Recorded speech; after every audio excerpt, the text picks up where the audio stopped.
इन सब के बीच में भारत और पाकिस्तान के बीच युद्ध छिड़ गया। ऐसे हालात में, ऐसी स्थिति में बलूचिस्तानियों ने सोचा कि भारत की शक्ति, भारत की ताकत मजबूत है। भारत हर दृष्टि से पाकिस्तान से ताकतवर है और भारत पाकिस्तान को बर्बाद कर देगा। भारत पाकिस्तान की सेनाओं को घुटने पर लाने के लिए मजबूर कर देगा। ऐसे हालात में अब बलूचिस्तान एक अलग राष्ट्र, एक अलग देश बन जाएगा। 7 मई की रात जब भारत ने आतंकी शिविरों को ढहाने का काम किया, उन पर मिसाइल छोड़ने का काम किया, तो बलूचिस्तान में एक अलग माहौल था, एक अलग प्रकार का जश्न था। बलूचिस्तानी सोच रहे थे कि 1947 के बाद से अब उन्हें खुले में सांस लेने का मौका मिलेगा, क्योंकि जिस तरह से भारत ने तगड़ा प्रहार किया, जिस तरह से भारत ने अपनी शक्ति का प्रदर्शन किया और जिस तरह से भारत ने ये साफ दृष्टि से ये कह दिया कि किसी भी तरह से पाकिस्तानियों को छोड़ेंगे नहीं, आतंकी शिविरों को ढाएंगे और जो भी हमारे नागरिकों को, जो भी हमारे देश पर किसी भी तरह से कहीं पर भी प्रहार करेगा वो बच नहीं पाएगा। यानी भारत ने आतंकियों को भी सबक सिखाने के लिए कठोर कदम उठाने की बात कही, साथ ही साथ आर्मी को पाकिस्तान की, साथ ही साथ ताकीद करा दिया पाकिस्तान की सरकार को भी। ऐसे हालात में तो पूरी तरह से बलूचिस्तानी एकदम से खुश थे। और इसी बीच में यह होता है घटनाक्रम कि 12 के करीब पाकिस्तानी सैनिक मारे जाते हैं। वो एक गाड़ी से जाते हैं और उसकी गाड़ी के परकच्चे उड़ जाते हैं। उन सैनिकों के एक एक टुकड़े भी नहीं मिलते, क्योंकि धमाका इतना जबरदस्त था, धमाका इतना तेज था। ये सब हो सकता है कि बलूचिस्तानी इसलिए कर रहे हों कि उन्हें ये एकदम से उम्मीद बन गई, एकदम से उन पर विश्वास हो गया कि बस अब आजादी चंद कदम दूर है, थोड़ी कदम दूर है, अब तो आजाद होना ही होना है। बलूचिस्तानियों का भारत पर बहुत बड़ा विश्वास है, बहुत बड़ा फेथ है, और वो विश्वास, वो फेथ 2014 के बाद से आया। बलूचिस्तान के तमाम नेता कहते हैं, बलूचिस्तान के तमाम जो है सामाजिक कार्यकर्ता कहते हैं कि 2014 में जो भारत में सरकार बनी, उस सरकार के अंदर का आत्मबल देखते बनता है, उस सरकार के निर्णय करने की जो क्षमता है वो देखते बनती है, उस सरकार का जो सैन्य संसाधन है और आर्थिक रूप से सरकार जिस तरह से प्रगति कर रही है, वो सब वास्तव में काबिले तारीफ है। अर्थात बलूचिस्तानी खुल कर ना बोले, लेकिन प्रधानमंत्री नरेंद्र मोदी की जमकर तारीफ करते हुए नजर आते हैं।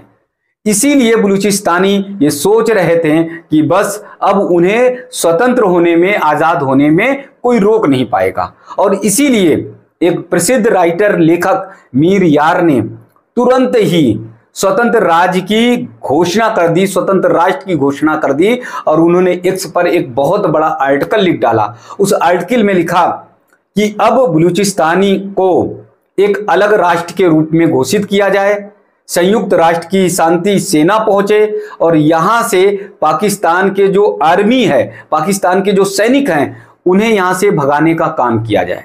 उन्होंने लिखा कि हमने वर्षों से पाकिस्तान की यातनाएं सही, पाकिस्तान की आर्मी की यातनाएं सही, उन्होंने हमारे संसाधनों पर कब्जा किया, लेकिन हमें कभी किसी भी तरह से कोई सुविधाएं नहीं दी। एक लंबी लड़ाई हमने लड़ी है। इसलिए उन्होंने लिखा कि अब भारत में एक दूतावास होना चाहिए बलूचिस्तान का, और अलग अलग राष्ट्र में हम दूतावास बनाएंगे। साथ ही साथ उन्होंने कहा स्वतंत्रता, आजादी का दिन भी घोषित करेंगे और एक बड़ी परेड होगी जिसमें तमाम राष्ट्राध्यक्षों को भी बुलाया जाएगा। ये सारी उम्मीदें पाल रखी थी बलूचिस्तानियों ने, सारी तैयारियां कर रखी थी, और वहां के जो नागरिक थे उन सब के अंदर जो जोश था, जो जज्बा था, जो जश्न का माहौल दिखाई दे रहा था, वो देखते ही बन रहा था। लेकिन जिस प्रकार से भारत और पाकिस्तान के बीच में युद्ध विराम हुआ है, उसको देखते हुए बलूचिस्तानियों की जो उम्मीदें हैं, उस उम्मीद पर पानी फिरता हुआ दिखाई दे रहा। उनकी उम्मीदें काफूर हुई हैं, उनकी उम्मीदों पर बहुत बड़ा धोखा या विश्वासघात जैसा वो महसूस करते हुए नजर आ रहे हैं।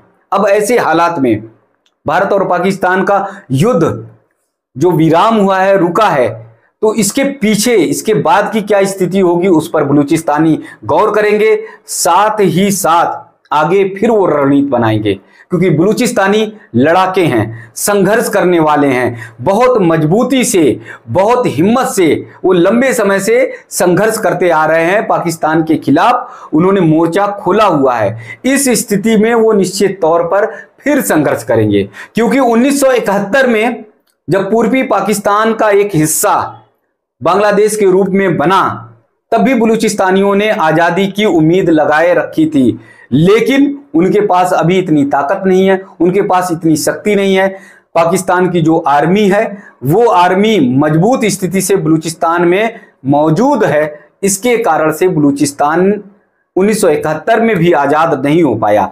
अब चूंकि 7 मई 2025 को बहुत बड़ी उम्मीद बनी हुई थी, लेकिन देखना होगा, जैसा भारत सरकार, जैसा केंद्र सरकार ये कह रही है कि ये भारत और पाकिस्तान के बीच में युद्ध विराम नहीं, ये एक समझौता हुआ है। तो इस समझौते के पीछे की कहानी क्या है, इस समझौते के बाद क्या क्या निकल कर आएगा, इन सब पर बलूचिस्तानी गौर करेंगे और फिर एक लंबा संघर्ष करेंगे।